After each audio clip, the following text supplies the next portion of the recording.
Hello and welcome to the Jim Ruff Show. Today I'm here with Linda Showler, who we started on a fascinating conversation just the other day, and we thought we'd finish it here in the studio.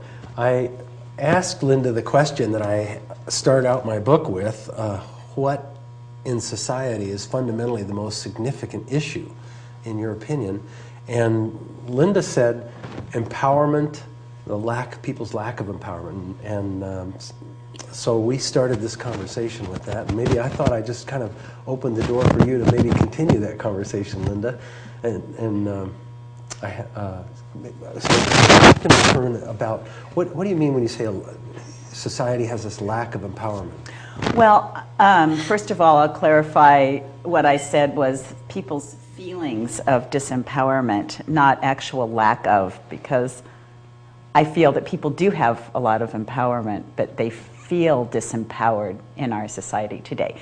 So what I meant by that was I see a kind of a pervasive feeling that in people's conversation and in writing that I read and everything, that people feel like they don't know what to do with the huge problems that we see all around us, environmentally, politically, socially, our educational system, religion, all of those things. There's huge problems, and I think people feel a sense of overwhelm and disempowerment. Overwhelm and disempowerment. And then we were talking also that your former career, you were a naturopath, and you've decided to move on in life, and you were talking then about how the belief system of society is something that's just fascinating you, and you wanted to kind of work in that area, or how that addresses empowerment. Maybe you could tie those two ends together. Well, yeah, belief systems have become a fascination to me, and the most interesting thing in my life right now. I guess I've become aware of how fundamentally important they are in determining our reality on this planet. And I wasn't really aware of that before. So it's very exciting to me, because I think when we can become aware of our belief systems that keep creating these realities, then we can change them if we decide to. Yeah. You know, if we choose to do that. So you're thinking that maybe the belief systems that we have, and I'm not sure what kinds you mean, but that they may offer a cure to this lack of empowerment in society, or this general feeling of overwhelm that people have. Is that right? Yeah, that's correct. Yeah. And tell me just briefly, what do you mean when you say a belief system? What is that like? How does that register for you? Well, a belief system, well, I'll give you a kind of an outrageous example, you know, if we can do that here. Like one belief system is that we all have to age, and we're on kind of a path of physical degeneration. And I actually believe that we can just as easily be on a path of regeneration and not having to age. I mean, studies have shown that our cells regenerate themselves, and our whole bodies can do that. But as a collective on this planet right now, we have a very deeply embedded belief system that we are just going to age. I see. And Okay. degenerate. So there's a you know, Yeah, kind of, yeah. as I said, outrageous example of, you know, a belief system, a collective belief system. Right. And when you talk about outrageous example, I can sense the tentativeness. That's how I used to feel when I used to talk about the Wisdom Council, in that sort of tentative way. Now I'm getting more confident in speaking about it. And I was starting to explain to you how the Wisdom Council might address or transform this belief system process. Do you want to go there with that? I would love to, because Yeah. I know nothing about Jim's Wisdom Council and anything he's written or talked about on the show. So it's totally new and fresh for me. Okay, good. Yeah. Well, the Wisdom Council, I mean, I think you're right about the belief system. And I think that the belief systems that we have in place today, actually they're in conflict, it seems like, with the fundamentalist belief system and the capitalism, ongoing growth, I think, would be another one, and this idea of freedom, but freedom within certain boundaries. The rule of law, I think, might be considered a belief system.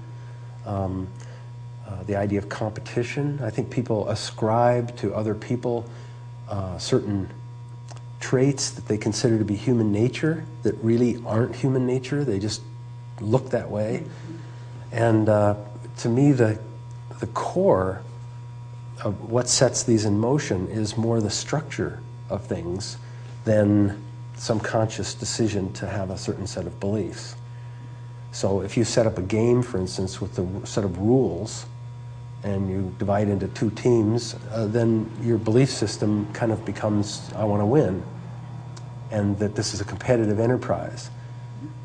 And that, I think, is kind of what has happened in our system, is that we set up a rule of law process with this idea that there are autonomous entities that are competing for scarce resources. And by autonomous entities, you're referring to? One people, two corporations. Okay. So in other words, it used to be people, that the rule of law used to work for just people, but fast forward 200 years, now people pretty much are working to earn a living. You can't just earn a living, you have to sell something to corporations or work for a corporation, or it's really about these self-interested entities that are different than the people that comprise them, that are trying to maximize their bottom line. And how are they different? From people, or? Mm-hmm. How are you used to say there's those two entities, the corporations and the people, and they're different. Right. But they're totally intertwined now. But so I'm curious how no, they're... to me, a corporation is like, it's almost like a science fiction movie, that we've been invaded by these species that have taken over the planet and have subsumed the humans inside them. And so the will to create, the will to make life work, the will to ongoing generations, that isn't, I may have that, and you may have that, but that isn't being realized in our society because we work for these corporations whose sole aim is to achieve a measurable result, profits, ongoing profit growth, at the expense of society. So they're psychopathic entities, really. They're ready to destroy life in order to make a profit. And we work for them, and their will is now predominant on the planet. So it really is almost like a science fiction plot, And so we find ourselves as people thinking that these CEOs and are, maybe greedy, or we might think that leaders are corrupt or whatever, and I'm much more forgiving of the people. I think that you get rid of those CEOs and you get other CEOs and you're going to find the same thing, and the problem is that the system demands that. So the problem is with the system itself. Yes. And so what's your proposed method of changing that? Well, that's perfect. Perfect question. Yeah. So what has to happen in my mind is that there has to be the people have to call timeout. And we have to say, we have to visit together in the kind of talking that happens in a timeout. So it's kind of a visit about, hey, how's it going? How are we doing? What would work better? What would work best for everybody? You mean a visit with the people, or the people and the corporations? No, the people need to call timeout and step outside of the system, if you will, and have this high-quality conversation that Native Americans and Aboriginal peoples seem to know about, which is where you go into a kiva, or you smoke the peace pipe, or you sit around a campfire, and lo and behold, this high-quality conversation emerges. And the Aboriginal people strove for that. They wanted that kind of conversation, and they wanted to make collective decisions out of that high-quality conversation. We don't do that. We make collective decisions out of an argument process. We say, okay, we're going to vote, and 51% of the people get to, vote. If they vote yes, then the other 49, their wishes are ignored, can be ignored. And that's not the kind of conversation that will work in today's world, because, it just takes one terrorist to bring down, to wreak havoc with the air transport system, for instance, of this country, and cost us hundreds of billions of dollars. It just takes one. Yeah. And if we can't ignore one. We have to all be part of the conversation. We all have to all feel part of the conversation. So what's your, I'm sure, what's your, so I don't know any of this, so what's your framework for for making that happen? Because there isn't one in society. Right. There isn't, that's part of the problem, right? There isn't a wisdom council forum. That's right. For every person. For every person, there isn't that timeout process that everybody can get involved in, where we can think at this high level and where we can reach unanimous points of view. I mean, really, that's the goal of democracy, really, in its fundamental foundations, but it isn't working that way anymore. Exactly. We've lost that thread. Exactly. So anyway, what's So I have a strategy for how to do that, and it's called the Wisdom Council. And when I wrote my book, I thought it required a constitutional amendment. Oh my God. Wow. But I thought at the time that we would be able to tell people about it, and the legislators would get all excited and they'd rush out and implement it. That's called naivety. I know, it's great though that you thought that. I mean, I thought it was just so clear that this would happen, needed to happen. And then I thought that we could demonstrate it and that people would get it. And in the process of designing demonstrations, it became clear that we don't need this constitutional amendment. That yes, in order for this to happen, it requires a we the people to say, yes, we want to do this. And the only we the people I could think of at the time was the Constitution, symbolically. Right. But it turns out that if you randomly select, say, from a population of people, if it's this nation, for instance, if you were to randomly select 12 people, and they were to meet and determine the issues, if they were to determine the issues and to reach unanimous conclusions on those issues. Now, even though just you and I organized this, that is still a legitimate symbol of we the people, because it's a random selection and they reach unanimity and they choose the issue. So if we can get that group to present to a big gathering of people, and maybe have the media linked to it, and maybe have possibly have a website and have people talking about it, we might be able to generate some interest and draw a large number of people to hear the first one. So this group meets, you and just a few of us can gather these people, put them out, and they can make a unanimous statement, and we can get some people to hear this. Then the idea is, that is what turns out that every time we've done this, that randomly selected group says two things. One is, here's the problem we chose, here's the direction we went in this, here are the breakthroughs we had, and this is what we decided. And this is this is the real issue, and this is what needs to be done about it. So they kind of tell the story of what their thinking was, and it's unanimous. The other thing they say is, hey, this is a great process. We need to keep doing this. So what we have is a voice of we the people chartering the next one. So this has been done a number of times then, obviously. We've done some, not for the nation, but we've done them locally, for different local situations and in organizations. We did it in the food co-op here in town. We've done it in an elementary school among parents and faculty and administrators. Done it in a farm credit bank. It's done now statewide in the Department of Agriculture for Washington State.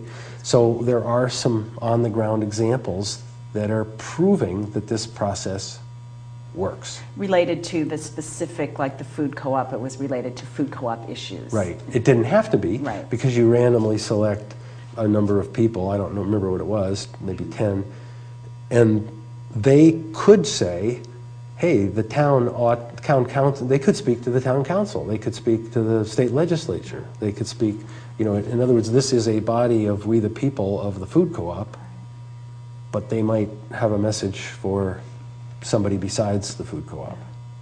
So this is actually an idea that's totally related to the idea of empowerment, because it gives people an avenue of speaking and being heard. Absolutely. And the other piece of it is that the quality of thinking is empowerment related, because what the group is doing is choosing something that seems impossible to solve or impossible to do anything about when they start, and they realize they all have different points of view, and then all of a sudden they start thinking at this level where they're adding to one another and making headway and having breakthroughs, and at the end they're all excited about having made a shift of some kind, and they're saying, well, we started with this issue, and now we think the real issue is this other. So the thing that I'm most curious about this process that strikes me the most is I've heard about a lot of process groups that work by consensus, and consensus, this is a kind of a consensus issue in a way. We call it consensus because it's not quite consensus. It's really unanimity. In other words, what you're doing is you're creating a thinking process where people are walking around and realizing the same thing. So that's interesting to me, because what my perception of that, I guess consensus even, is that people it's very difficult for people to come to that place. So I want to know how you understand that to have come to fruition with all these different groups you've worked with. That's interesting to me. Well, that's how I developed this concept, because I created this form of facilitation that I call dynamic facilitation, and then discovered it was so different than what most people are using. But it allows the key feature of it is that it works with whatever people say. In other words, whatever somebody comes up with in a natural way, the facilitator shapes the context around it so that the group sees it as a tremendous benefit. So the person might be saying something, hey, that's a stupid idea, but the facilitator says, oh, you have a concern. Let me write down your concern. Maybe you have an idea behind there that may be a solution that we could add to our list. So rather than coming out as this judgment that kind of trashes what the other person said, that they'll soon need revenge for, it comes out as an addition to what we're all working on, that we're all supportive of. And so that person feels supported, the group feels supported, and eventually people kind of get the hang of it, and they're realizing that whatever they come up with is going to be an asset to the group. And they're going to be safe. And they're going to be safe. That's a huge emotional thing for That's people. right. So there's a facilitator that's a key central Key part factor. But you don't need to train people either. So it's not like you have to tell people ahead of time. Or you don't have to have wise people ahead of time. It's really the process that's wise. But the facilitator needs to be trained. Facilitator needs to be trained. Yeah. And everybody has wisdom, and their natural wisdom can begin to emerge. Right. It's not about assembling wise people. It's about assuring a wise process. Yeah. So in terms of the corporation issue, can you speak about that in the context of these wisdom councils? I mean, that's what you're saying, the system is the major problem, perhaps. Right. So how do you see this possibly changing? Well, to me, it's not so much, I mean, there's different levels of system. The system that we have, there's really, might be nothing wrong with it in a sense. What's missing is we the people in charge of it. So it kind of like setting up any system, like the rules, the ground rules for the food co-op, and then waiting 200 years and seeing if they still apply. They really, chances are, don't. There isn't, but at least the co-op has a board of directors that meets and considers these things and turns them over. In this case, we don't really have that we the people sense of figuring out whether this is working or not. We have an amendment process, but it's still an argument. It's in the system. It's just partisan arguing in the same way.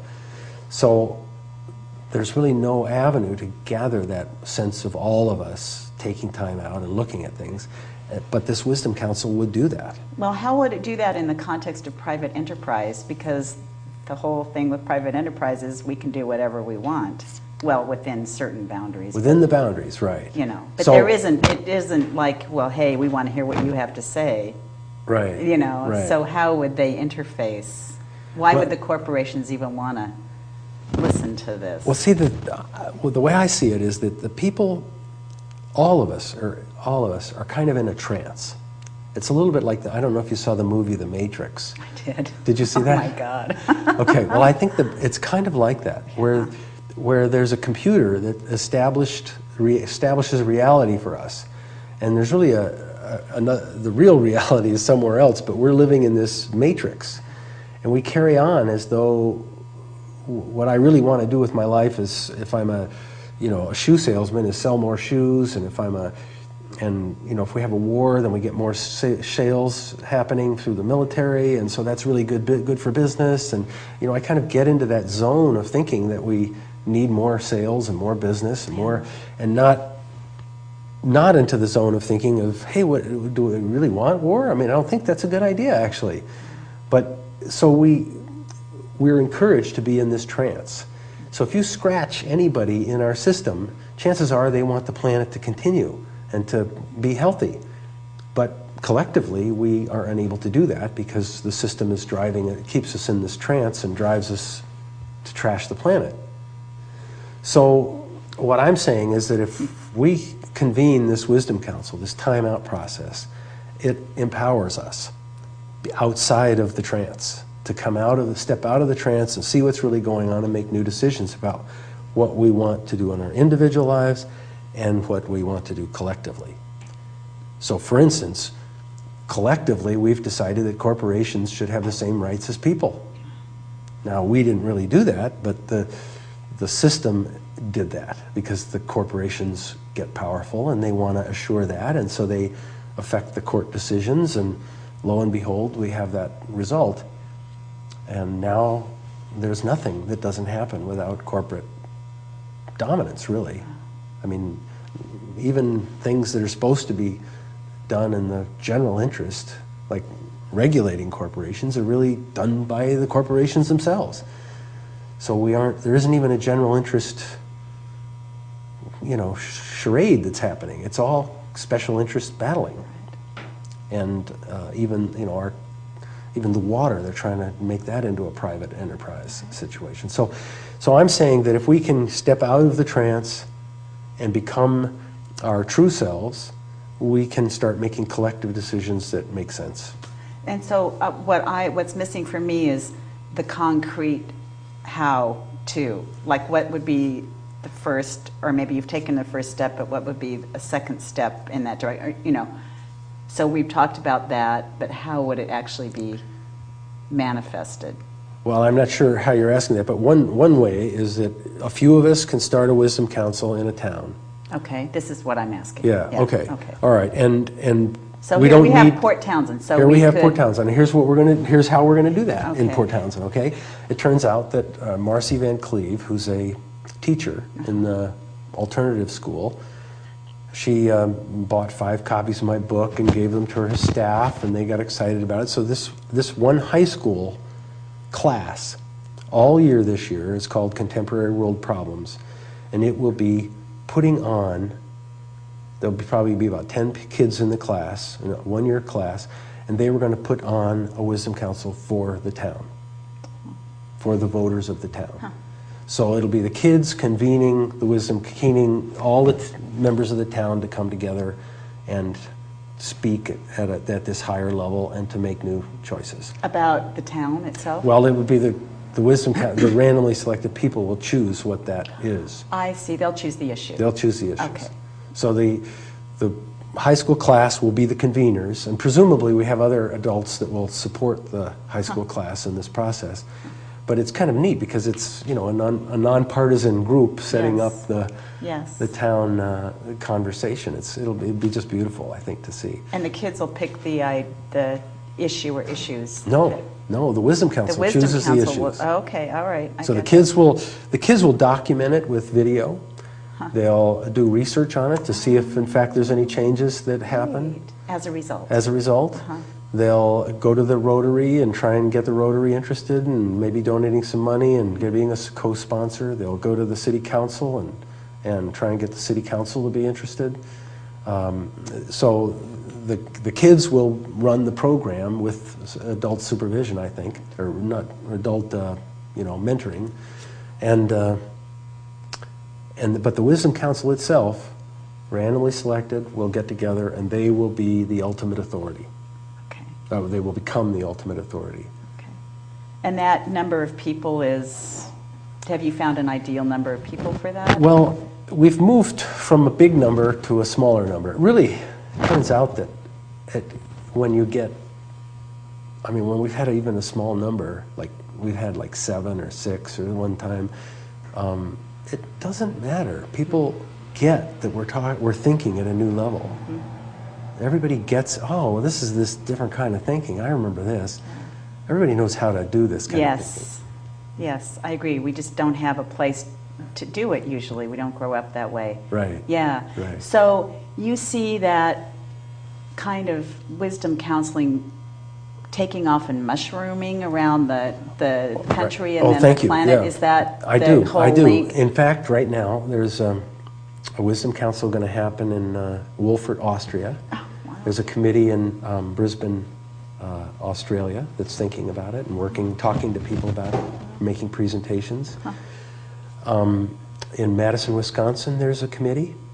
In San Francisco, there's a committee. And these are based on global concerns or specific interests? The Wisdom Council will do it. The committee will convene it for the town, and then it's up to the Wisdom Council. So it's just a town meeting. It's not how are people drawn into it, I guess is what I'm they'll saying. do the thinking about that. They'll do just what the high school kids are doing. They'll go to the Rotaries and try and get the media involved and create websites, and we have a workbook that's, that will support them. I see. So so one thing is for it to happen in a lot of places, and then to do it nationally. Right. And we have a plan for doing it nationally. In 2008, there's going to be a big convention of people from the left and people from the right, and our ideas to a wisdom council just before that. Wow. Nationally. Nationally. Wow. Guess what? We've used up our time. We have. Okay. We're going, maybe one question. All right. Oh, let me think about this. Well, so you can apply this to any issue, basically, is the yeah. The key is the people who are chosen select the issues. Uh-huh. Yeah. So basically, any old issue can be. Absolutely. And it gives people practice, and then we learn a whole different way of making decisions on the planet. Absolutely. Yeah. It's a way all of us can make collective decisions in a new way. And realize our empowerment. Wrap it all up. Yes. Thank you very much, Linda. Oh, thanks, Jim. Yeah, that was great. That was wonderful. It's a very beautiful idea.